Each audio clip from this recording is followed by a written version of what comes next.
Around 1,600 earthquakes have been detected at TEIDE Volcano since July 22nd, 2026, of which about 600 correspond to Friday, July 25th alone.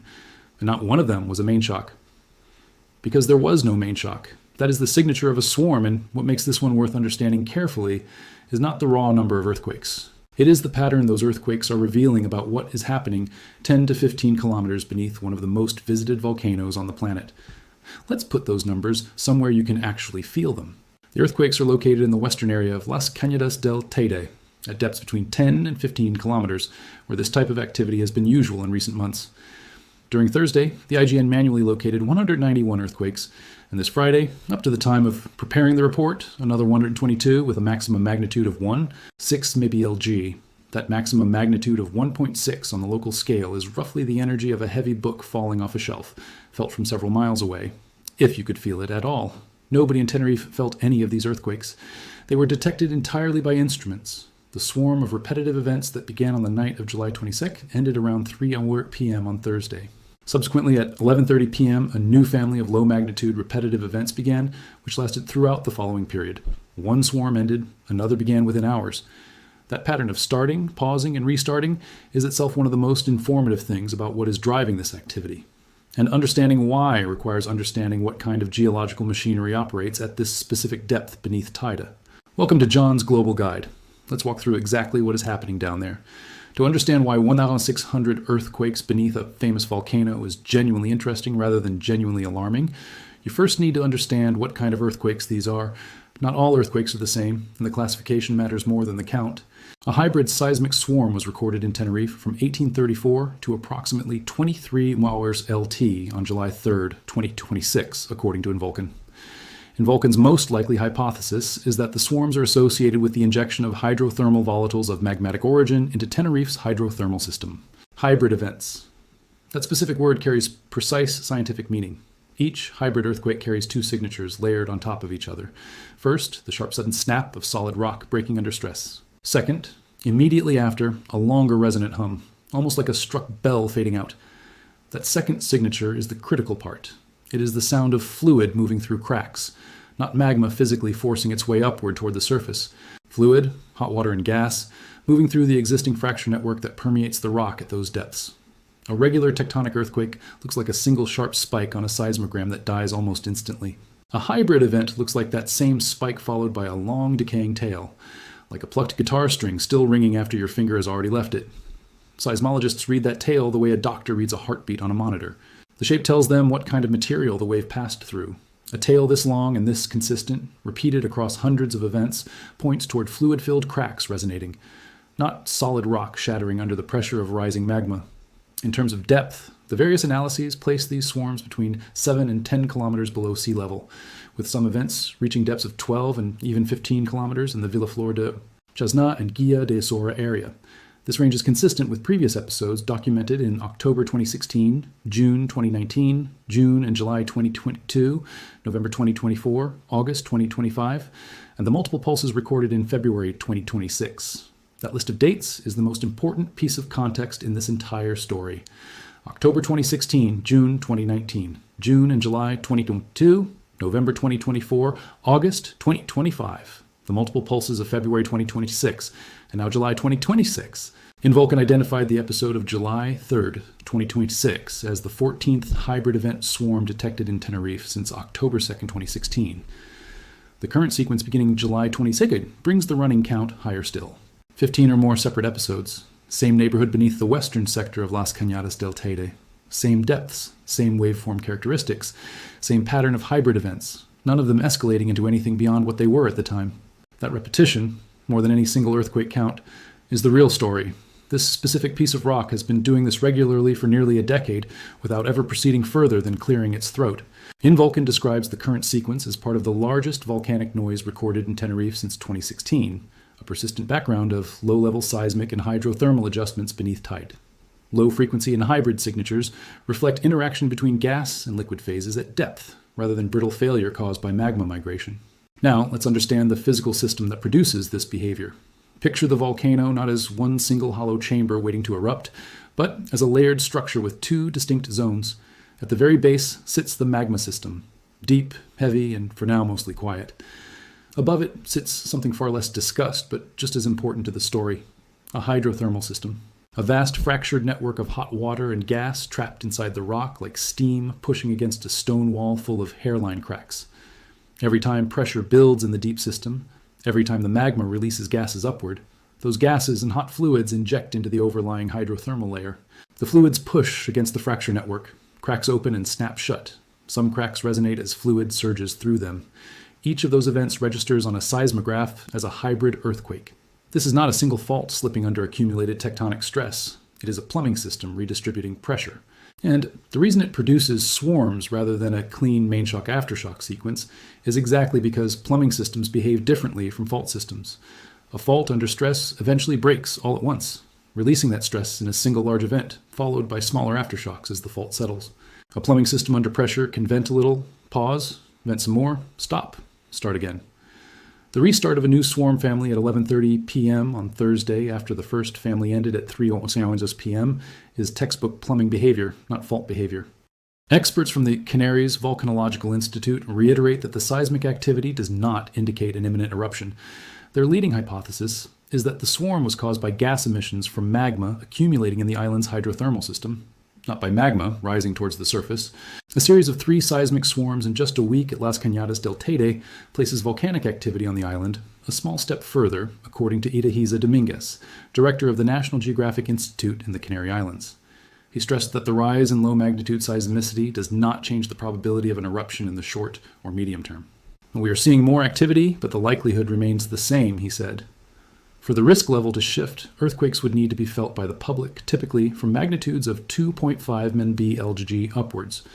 2, 5, on the local magnitude scale before felt shaking. The current maximum is 1.6, that gap between 1, 6, and 2. 5 is the gap between instruments detecting something and human beings feeling something. Right now, every earthquake in this swarm is in the instrument detection category, not the felt shaking category. Dominguez warned against drawing comparisons with the eruptions in La Palma or El Hierro, noting that Tenerife's volcanic system is structurally different. Tenerife has a central system that complicates things. The island regularly records around 1,000 earthquakes a year in this area, something that does not happen elsewhere, he explained. That contextual framing from the director of the National Geographic Institute in the Canary Islands is the scientific statement that people comparing this to La Palma 2021 are missing. Leo. Palma's pre-eruption sequence in September 2021 involved felt earthquakes, measurable ground deformation. The terrain bulged approximately 30 centimeters in the days before the vents opened, an escalating seismicity that was clearly different in character from background activity. Historically, the eruptions that have affected Tenerife have been preceded by series of earthquakes felt over days or weeks, accompanied by notable deformations of the terrain. None of those precursors are currently present at Teide. No felt shaking anywhere on the island from this swarm, no ground deformation detected by GPS monitoring or any other geodetic instruments, no anomalous changes in the volcanic gas emissions at surface monitoring points. Tenerife is the most closely monitored volcano in the world, supported by a sophisticated network of sensors, including the newly acquired quantum gravimeters that can detect even the smallest movement of magma at depth. Quantum gravimeters, not the standard instrument suite from a decade ago, the most sensitive instruments currently deployable for detecting subsurface magma movement. Those instruments, operating across the full monitoring network of over 100 stations, are not showing magma migration toward the surface. They are showing fluid redistribution within the existing hydrothermal system, the same process that has driven every previous swarm in the same location since 2016. The increased frequency of swarms may indicate a shift in the behavior of the volcanic system, but scientists cannot yet determine whether it will persist. Tenerife is now exceptionally well monitored, with over 100 surveillance stations operated by the IGN in Vulcan and other institutions. This intense monitoring network means scientists can detect activity that would have gone unnoticed 15 years ago. That last sentence is worth sitting with. Part of why 1/600 earthquakes in 2 days sounds alarming is that 15 years ago, a significant fraction of those earthquakes would simply not have appeared in any catalog. The monitoring network was not dense enough to detect events this small. The improvement in detection capability is real, but it means that some of what looks like escalating activity is actually escalating precision. The volcano may have been producing comparable swarms for decades that were simply invisible to the instruments of that era. Beyond the number of microseisms, one of the elements that has most attracted the attention of the scientific community is long-duration anomalous seismic signals detected west of Las Cañadas. These long-duration signals, distinct from both the sharp hybrid events and from ordinary tectonic earthquakes, are the specific feature that scientists have identified as characteristic of this hydrothermal system in its current state. They reflect fluid phase interactions at depth rather than brittle rock failure, and they have appeared consistently across multiple swarm episodes throughout 2026. The 2026 year as a whole has been notably more active than previous years in this zone. The new activity follows a similar hybrid swarm detected on February 7, 2026, and continues a decade-long pattern of episodic unrest. Comparable swarms occurred on August 7, 2025, November 14, 2024, July 12, 2022, June 16, 2022, and June 14, 2019. And the February 2026 period produced an extended sequence of multiple pulses. February 12 through 13, 16 through 17, 18 through 20, 22, 23 through 24, 24, and 25 through 26. That is denser than any previous annual period. Since June 18, 2026, the Canary Islands seismic network has detected an increased seismic activity beneath Tenerife, with more than 200 low-magnitude volcano-tectonic micro-earthquakes recorded. The three signals that would change the assessment, and that every monitoring station on the island is watching for in real time, are specific and clearly defined. The first is felt shaking at the surface. The current maximum of Inmauquan 6 is well below the 2.5 threshold at which ordinary people begin to feel earthquakes. If the swarm escalates past that threshold, it matters. The second is ground deformation. GPS stations and other geodetic instruments across Tenerife are continuously tracking whether the surface is lifting, tilting, or deforming in any way that would indicate magma physically moving toward the crust. Currently, no deformation signal. The third is volcanic gas chemistry. Monitoring points measure the composition of gases venting at the surface. A significant increase in SO2 or CO2, or a change in the ratio of volcanic gases, would signal that fresh magma is degassing closer to the surface than the existing system allows. Currently, no anomalous gas signal. The scientific committee of the PVOLCA is meeting to analyze the latest unusual signals detected by IGN's monitoring stations. Rosa Davila, president of the Tenerife Cabildo, reaffirmed that the island is more prepared than ever for any volcanic scenario. Meetings with municipalities are ongoing to update emergency and self-protection plans. The next sessions will take place in Guia de Sora and Santiago del Teide, the two municipalities where eruption simulation drills will be held between October and November. Eruption simulation drills scheduled for October and November. That is not a panic response to the current swarm. That is the normal operational posture of a well-prepared volcanic island that has updated its emergency planning based on the increased activity of 2026, planning that was underway before this week's 1,600 earthquake sequence began. Dominguez urged the public to rely on official sources. That advice reflects something important about how information around volcanic swarms circulates online. Social media amplifies earthquake counts without context. Headlines about 600 earthquakes in a single night reach audiences who have no reference point for what 600 magnitude 1.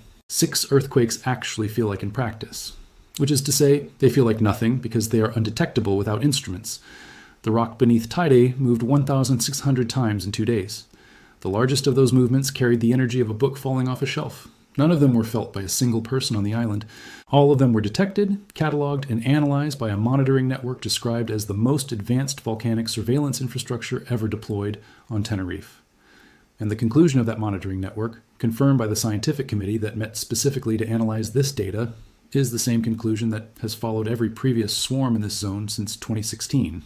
Pressure is being redistributed underground. The hydrothermal system is doing what the hydrothermal system does. The most likely explanation is a fluid injection from the deep magmatic system into the overlying fracture network, the same process that has produced comparable swarms repeatedly over the past decade, and that has never escalated into anything more in any of those previous episodes. The volcano last erupted in 1909. Since then, this exact location has cleared its throat in this exact way multiple times. Every single time, including tonight, the three instruments that would matter, ground movement, felt shaking, gas chemistry, have stayed quiet. The clearing of the throat has remained exactly that. That is what 1,600 earthquakes in 2 days actually means beneath Teide on July 25th, 2026. The knocking is real. The door it is knocking on has been knocked on many times before, and the people who spend their lives listening to that door are still calm.